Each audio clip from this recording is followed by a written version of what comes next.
Welcome, Wastelanders, to the Post-Apocalyptic Joe and a Cinematic Wasteland audiobook podcast. My name is Joe Gillis, and I'm the writer and narrator of this serial fiction series. We're diving into Chapter 8 this week, but there's a new chapter every Friday, so be sure to subscribe. If you stay until the very end, you'll get a peek behind the page with a quick tidbit about this chapter. Well, let's get into it. The story so far. The board appointed Martin Conley as CEO and Joe as president of SciTech. But that wasn't the worst of it. Leaked footage showed the military using Mecha IR torture scenarios as enhanced interrogation techniques on an enemy combatant. Joe publicly opposed their company selling the torture scenarios while trying to get the board to oust Martin. Problem was, Joe had signed a non-disparagement agreement, and the board backed Martin's removal of Joe from SciTech. Now let's get into it and see what Joe is up to. Chapter 8. Effectively retired, I turned my attention to my missile complex. I don't know why I wanted to own a missile silo, but it was always something that I dreamt about owning. When I finally reached the point in life where I could waste a whole lot of money on one, I did just that. You know, actually in the grand scheme of things, missile silos are quite cheap. You can easily find them for less than a modest middle-class home in the suburbs of California. The real serious money usually came from the costs of retrofitting the place. As luck would have it, I could afford more, so I bought an old Titan I missile complex for around $4.5 million. Everyone I talked to thought that sounded like a lot of money. But the US government spent around $170 million to build the place in the 60s. And that's 1960s dollars. So I really got it for a steal at only a fraction of what it cost to build. Man, my Titan I facility was amazing. There were 3 missile silos, each one around 158 feet deep and 40 feet in diameter, which included 2 heavy blast doors. Tunnels interconnected all the other buildings to the silos, and each of those buildings were nice sized too, with 3 6,000 square foot equipment terminal buildings that had 4 stories each, a couple 3,000 square foot 6-story antenna silos, a 100-foot diameter control dome building, and a 130-foot power dome building. All of this helped the facility operate on its own power, air filtration, sewer, and water. The US government was even kind enough to make sure there were high-capacity water wells on site. Of course, it wouldn't be complete without a kitchen, bathrooms, and sleeping quarters, giving me 19 acres of underground awesomeness. You know, it does all sound great, and it is. But the military pretty much hadn't done any upkeep on these things after they tore out the various stuff they wanted to keep, or didn't want to fall into the wrong hands. So the first thing I did was retrofit the old power, air filtration, sewer, and water systems from the 60s with new state-of-the-art equipment from today. Then I began converting one of the missile silos into the ultimate luxury living space by breaking it up into 14 stories. It was going to have everything I ever wanted: a movie theater, arcade, library, exercise facility, pool, hydroponic food and agriculture levels, and multiple living quarters that would be topped off by my underground penthouse. There was a lot of work that still needed to be done, so I guess it was good that the project had my full attention now, even though I'd love to still be working at the company I helped start. Since I no longer had to work, I decided to move on site by converting one of the modular buildings that served as construction HQ into my temporary living space. There were hundreds of people working around the clock on reconstructing my new underground city. As I sat there watching this gigantic undertaking with cranes and other massive machines working away, I wondered how Batman could have built his Batcave without a crew like this. I mean, Bruce Wayne couldn't have hired a bunch of guys and then offed them, since that was against everything he stood for. You know, I know the cave supposedly already existed, But the Batcave was pretty elaborate with a ton of concrete work that could handle multiple vehicles like the Batmobile and the Batplane. So, where did all that concrete come from? I mean, Bruce and Alfred weren't down there mixing bags of concrete in wheelbarrows, right? Alfina, how much concrete would you need to handle the weight of a car or a plane? I really wanted to go over and ask my structural engineer that question, but that's the type of question that would have to wait for the right moment to show itself. A car lift would need to be 4 inches thick. Alfina answered in her choppy robotic voice. It wasn't her default setting. I just never wanted to lose sight of the fact that she was not actually human, which was something so many people had done. I mean, in all fairness to Maya and her team, they created something that blurred the line so well between human and AI that it was easy to forget that it wasn't a human. That's why I made darn sure my Alfina sounded way more robotic than the way other people had theirs set. As for the plane, it would be helpful to know what size you were thinking. The size of a bat plane, I answered. Based on several variables on the web, I would speculate that you would need roughly 6 inches to hold the distributed weight load of the bat plane. Do you plan on adding that to your Titan 1 complex? No. I'm just trying to figure out how hard it would have been for Bruce Wayne and Alfred to have built the Batcave. Based on the images from the comic books, animation, television show, and movies, I would say it would have been quite difficult to have done it themselves. Me too. I mean, how does a billionaire have enough time to just go down and do that anyway? Yes, but you forget he had 2 jobs, Wayne Enterprises and Batman. True. Well, I guess if he had time to fight crime, he must have had way more time on his hands than I ever did running my company. Or he was just more efficient. You got me there, Alfina, I chuckled. AI or not, you gotta love that sense of humor. Joe, it's nearly time for you to meet up with Maya. All right, thank you, Alfina. The nice thing about not doing concrete work myself was it left time for me, Maya, and Sanjay to meet up. Sometimes they'd come over and hang out or watch a movie, but that was rare because of how far away I lived. Most of the time we met up in one of the many Mecha IR environments, usually at a virtual theater where we could watch movies together and talk. Tonight, Maya had a surprise for me. She even virtually covered my eyes to reveal it. Are your eyes still closed? Yes. I feel pretty silly having my eyes closed in a virtual environment. It's worth it, my friend. Hey, Sanjay, I didn't know you were here. I wanted to see your reaction myself. My reaction to what? To this, Maya said as she removed her hands. Holy cow, you guys! This place is freaking awesome! There I was, standing in the middle of a virtual Titan 1 missile complex where the details were so realistic that it was almost indistinguishable from the real thing. So you finished building the mission? Yes, Maya said with a smile. And you guys did all this in your spare time? Maya didn't answer at first.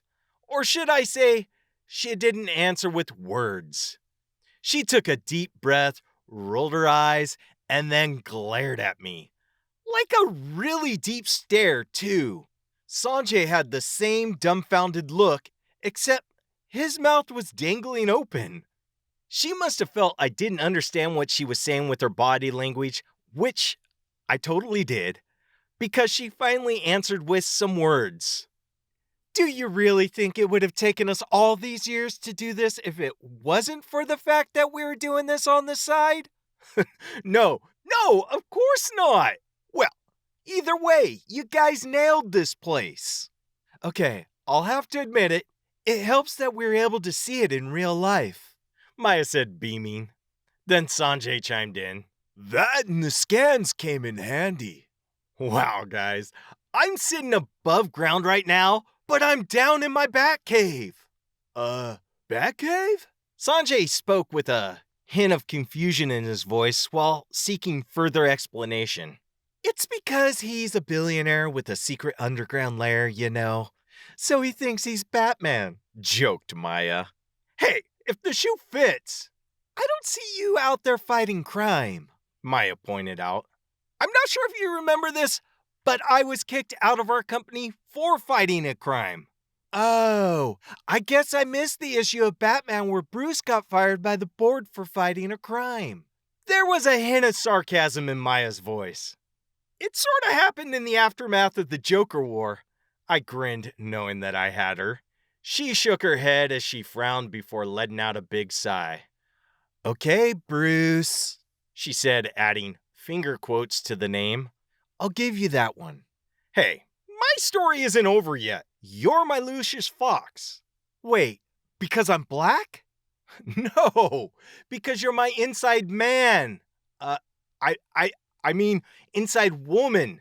She didn't seem to like either of those, so I added, inside connection?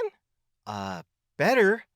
But shouldn't Sanjay be Lucius Fox since he's the hardware guy? True. I guess you're both my amalgamation of Lucius Fox. Well, either way, I still own a huge chunk of our company, so I'm way better off than Bruce Wayne was. And I'm richer too. Rub it in, why don't you? Maya said, knocking me off my pedestal. Oh, come on. Both of you are richer than Batman too, so you shouldn't complain. Dude, we should become real-life superheroes. I mean, think about it. Money is Batman's only superpower, right? Sanjay reasoned. Yes, but the only one of us who knows how to fight is Maya, I pointed out. Well, you wrestled, right? Sanjay recalled. True, but before I could finish what I was saying, Maya cut me off. I'm not sure if fighting not to get pinned really counts as wrestling. Ooh, dang! She got you there. Sanjay was enjoying this a little too much. Dude, that's gotta hurt. Hey, you know, I don't make the news. I just report it, Maya said with a smirk. Don't be so sad, Joe. I know it wasn't the type of wrestling you really wanted to do anyhow. Turns out high school wrestling is a little bit different than what I watched on TV. I bet. But you know what was dead on to the movies? I wasn't sure what she was getting at, so I answered the only way I knew how. Huh? Karate. You know, you both could have stuck it out and gotten your black belt like me. Yeah, turns out the Karate Kid was way more fun to watch than do, I replied. Maya went on to say something, but then stopped. Like, she didn't know how she was going to put whatever the heck she was going to say into words. Then she took a deep breath. For a guy who watches way too many movies, I interrupted. I don't know if there is such a thing. But go on. Yes, Joe, there is. Well, I guess we're going to have to agree to disagree. Whatever. What I was going to say is that for a guy who watches way too many movies, you sure are blind to the obvious. You know, like the fact that Danielson complained an awful lot while Mr. Miyagi was teaching him. That should have been the first clue that it wasn't going to be all fun and games learning karate. Sanjay took a deep breath while crossing his arms, and then he turned to me. She's right, you know? Yeah, I shrugged. And then it hit me. You know what we need to do? We need to develop something where you can just upload all the training like in the Matrix. Dude. Sanjay's eyes were wide as he bobbed his head vigorously with a massive smile before finally finishing. I'd be down for that. Or you guys could just not be lazy and learn it the good old-fashioned way by spending the time needed to learn it. No way! Beaming it into our minds is so much better, I asserted. Sorry, Maya. I'm with Joe on this one. Oh my gosh, how did we ever build a company with 2 of the 3 founders being lame at finishing things. That's why we have you, I added, nudging Maya with my elbow. We all laughed, and then I continued. And besides, the S does stand for slacker, so there's that. How did I allow you to talk me into naming our company Slacker Technology? Well, technically, it's Slacker Interactive Technology Enterprises, Sanjay reminded her. You're not helping his case, Sanjay. Hey, has our old friend Martin figured out that he's CEO of SIT Enterprises yet? I joked, totally not reading the room, or, more importantly, Maya. No, because it's Sci-Tech Enterprises. And how can you be making fun of your own company anyway? I'm not. I'm making fun of Martin. I mean, come on. You know I loved the name. Heck, I just wanted to call it Slacker Technology. But I get that it's better to bury the S word from investors. I get it. They think it was the dictionary meaning of the word, not the Richard Linklater meaning of the word. But seriously, we should figure out a way to download our skills directly to our brain, you know? I mean, how cool would that be? Technically, right now we can train someone to do something in a mecha IR environment, right? So why not figure out a way to speed up the process? I mean, we already have a direct interface to the brain. How much harder can it be? Yeah, that might work for some things, but we're still not sure how muscle memory comes into play in the immersive realities, Sanjay continued. My guys have been studying that end of things for training for both military and sports. There could be huge money on the sports end if we can keep the players game ready during rehabilitation. Maya nodded her head in agreement. Okay, it's not the stupidest idea you two have ever had. Ha ha! Look at the retired guy giving you guys all sorts of awesome ideas.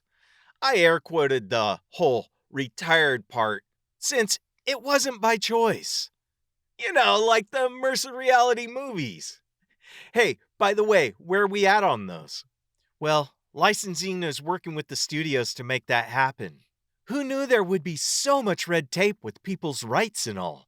While legal and licensing are dotting the I's and crossing the T's, we're reworking a bunch of public domain movies you'll love. You know, like Night of the Living Dead? They're coming to get you, Barbara.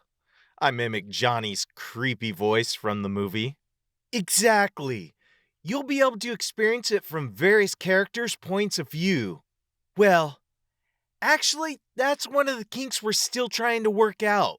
How do you bounce around from different perspectives since there are points where Barbara is out or not there? Like the daughter in the basement? Yeah, it can be a little jarring. One moment you're Barbara, the next you're Ben, then you're the mom. Which is pretty scary to be her at the point of her death. I know you're gonna dig them, but they're gonna lose one of the reasons you love watching movies. What's that? The ability to just check your mind out and enjoy the movie? I could see that, but I'd still have that option too, so I'm still super excited to try it out. Oh yeah, and don't forget, we're working on a more voyeuristic way of viewing movies that is more like 3D, Sanjay reminded Maya. You know I love me some 3D. I was getting excited just thinking about it. We know, they responded simultaneously. So when do I get to try it out? Soon. Nice. Until then, you have this to play around in, she said while gesturing around the hallway of the missile complex.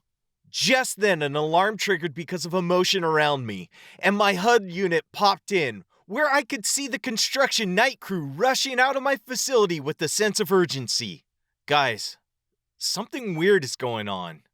This concludes Chapter 8 of Post-Apocalyptic Joe in a Cinematic Wasteland, written by Joe Gillis and read by Joe Gillis. Well, well, well, it appears as though things might be going terribly wrong in Joe's Batcave. Do you think Joe's underground wonderland might be all crashing down? Or is it something else? Stay tuned until next week to find out. Now, I told you about how Maya was based on a couple friends of mine. I also said that I wouldn't tell you about the other friend until later. Well, today is that day. So Maya being the one who knew martial arts was something that came from my childhood friend Dee Dee.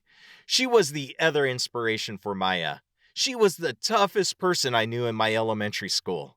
She told me she knew martial arts, but I'm not sure that I realized how awesome that was until she had to use that knowledge one day while we were walking home. Man, she whooped the dude that tried to mess with us. Much like Joe, me and my friends wanted to do karate after watching Karate Kid. However, the closest I came to taking any martial arts was much like Daniel before Mr. Miyagi began teaching him. You know, from a book. The part about me wrestling was real. I wrestled on my junior varsity team my freshman year of high school. And yes, I was pretty much as bad as Maya joked. Okay, if you enjoyed what you heard, hit subscribe to continue to get a new chapter every week. Want to get new chapters early? Well, then join Joe's post-apocalyptic army at cinematicwasteland.com and get up to 4 weeks early with a membership.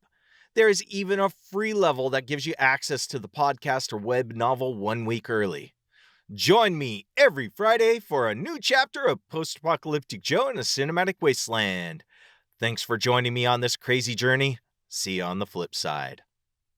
Post-Apocalyptic Joe in a Cinematic Wasteland, copyright 2023, Joe Gillis, all rights reserved. This is a Jawagi production and is distributed by Slacker Entertainment.